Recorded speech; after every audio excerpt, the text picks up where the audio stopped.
The My Journey film details a compilation of short stories from CWU trade union representatives outlining the migration paths that their families undertook to reach England, in some cases to escape persecution and brutality, in others to respond to the call to help build the Industrial Revolution.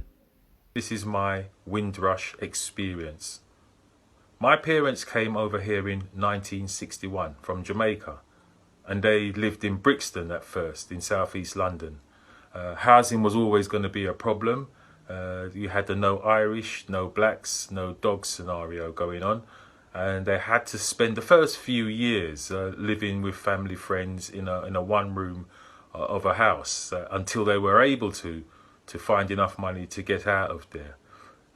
But with us, they installed in us a sense of who we are as people, and we mustn't, think of ourselves as anything less than equal, which stood me in good stead for many, many of my years up until today.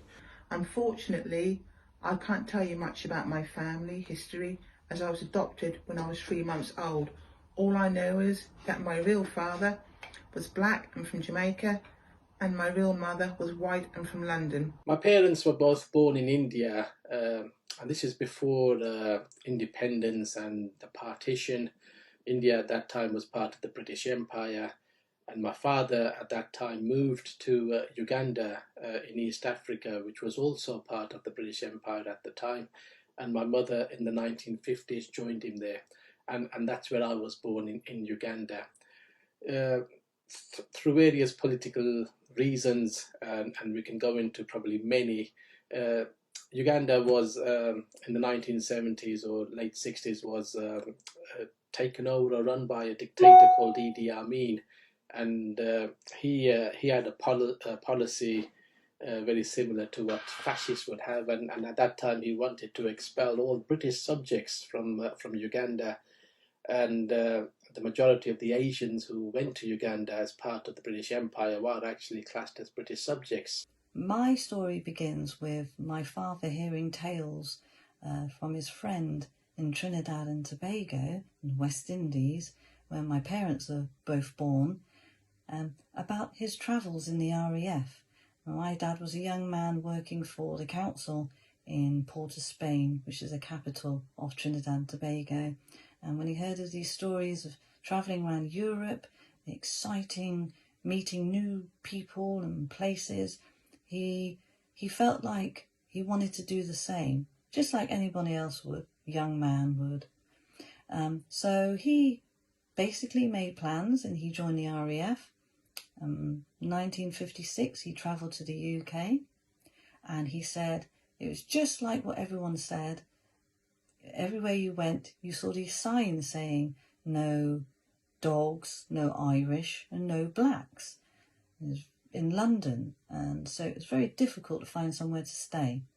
But he got over that hurdle, and he eventually stayed, and I know where he stayed because I've got it in his little book here, in West Kensington, London, W14. He wrote it all down. I've got it all in this treasured little book that he carried around and wrote about his experiences. He was very astute like that, my father. His name was Nollis Noriega. My history, like many, is a story of migration, a product of the cycle of colonialism, empire and immigration. I'm a second-generation ethnic minority immigrant. My mother's side of the family, being originally from Pakistan, moved to Kenya, where my mother was born. My parents are children from the Windrush generation. They came to the UK from the West Indies in the 1960s. My father a glass cutter, my mother a nurse for the NHS. I'm the youngest daughter of 6 children whose parents constantly told us to work hard and do not get into trouble with others. I experienced the difficulties of being the only black family in a predominantly white area. It became business as usual, explaining the differences of my colour, and because we kept ourselves to ourselves, we soon became part of the community that we lived in. But my particular incident is a funny one. It's a recollection of when my sister first came over from Jamaica in the later part of the 60s. Now, by this time, it was my older brother and myself. And my older brother always ruled the roost. I accepted it. That was life, and that's how it was going to be. My sister came along, and on the very first day of arriving, she challenged him.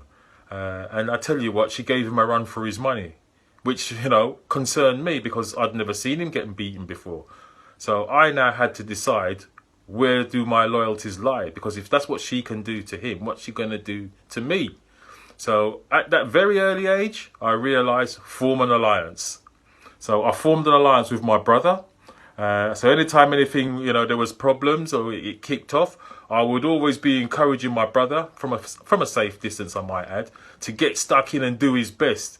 But alas, he never succeeded. The funny thing is now is that we all sit down around the table now and we laugh and joke about them times. So yeah, it wasn't always easy, but I tell you what, there are some fun times. And I just thought I'd like to share that with you. While we're all celebrating Black History Month and going on about our heroes, my hero is this guy here, Peter Richardson, the guy who saw beyond the colour of someone's skin and adopted me and brought me up. The person that I am today is all down to him and the values he installed in me. Without him, I would not be the person that I am today. And we then were expelled from the country as refugees, and in the 1972 we were allowed to come to the UK to settle. Although that was never an easy transition, because there was a lot of opposition to us coming to the UK, because there was quite a strong feeling that we shouldn't be allowed to come. And I know there was many political debates in Parliament, which eventually it was decided that we would be allowed to come to the UK. Otherwise, we were destitute in Uganda, and we could have been facing concentration camps and all the brutalities and the evils that come with those situations. When we came to the UK in England in 1972, we were absolutely penniless. We were classed as refugees at the time, and we were totally dependent on the state in looking after us. At the time, we faced many different forms of discrimination and racism, but my parents, like many other Asian people at the time who are in the same situation, had an inbuilt resilience in how to deal with difficult situations, because they obviously lived through difficult times in Uganda before they were expelled. And most of us, or our parents, also experienced the horrors of partition and the problems that brought. So they had a good, strong resilience in how to deal with racism, discrimination, and that took us through. I'm pleased to say that that time there was a good state, a welfare state, which we depended on and which got us by. And in return, I can say that the majority of the people, if not all the people that came at that time who depended on the state, are now all contributing in their various forms of life. And I like to also think that I'm doing the same in contributing.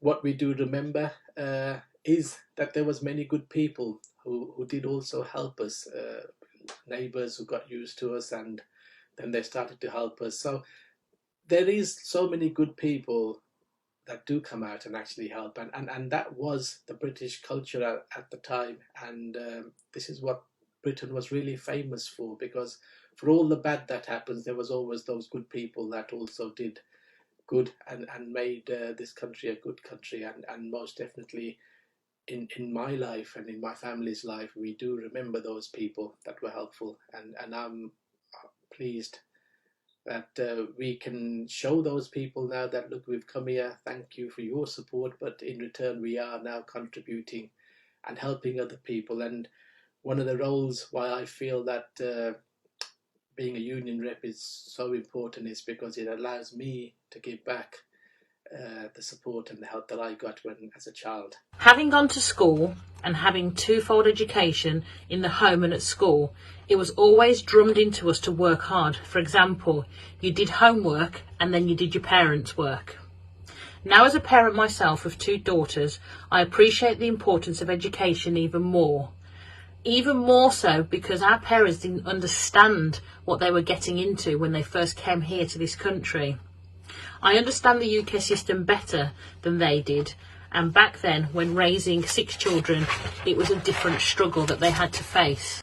Following the independence of Kenya from Britain in 1963 and increase in draconian immigration laws, many non-Kenyans were forced to leave, as these laws prevented them from working, owning shops and trading in the markets.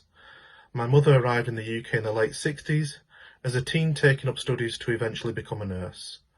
My father's side of the family are originally from Kashmir, having moved to Pakistan around the time of its creation and independence. My father arrived in the UK in the early 70s, working the mills like many Commonwealth immigrants who were dispersed to low economic towns and regions within the UK. My mum's name was Sylvia Noriega. This is Sylvia, back in the day. This is Nollis, back in the day, in his RAF uniform. Lovely picture. And this is them recently, mum and dad. Very proud of them. And because of them, we got this new life in the UK, all of us. And mum had to travel on the ship all the way from Trinidad, which took 3 months. And she was a very young mother, and she had 3 to 4 children. 4 children it was, under the age of 5, to look after, all on her own, on the ship. So, so courageous. I feel so proud of her for that. And that's our story. We came here and we started a new life, and we've been here ever since. Sadly, my father passed away in 1997, and he felt like he wanted to go back home to die. So he did, and he's buried there now. My mum's still alive. She's 90. She's still here. She worked as a nurse, as so many people did from the Caribbean. And she's enjoying a nice, fruitful life. So that's my story. That's my history. And happy Black History Month to everyone.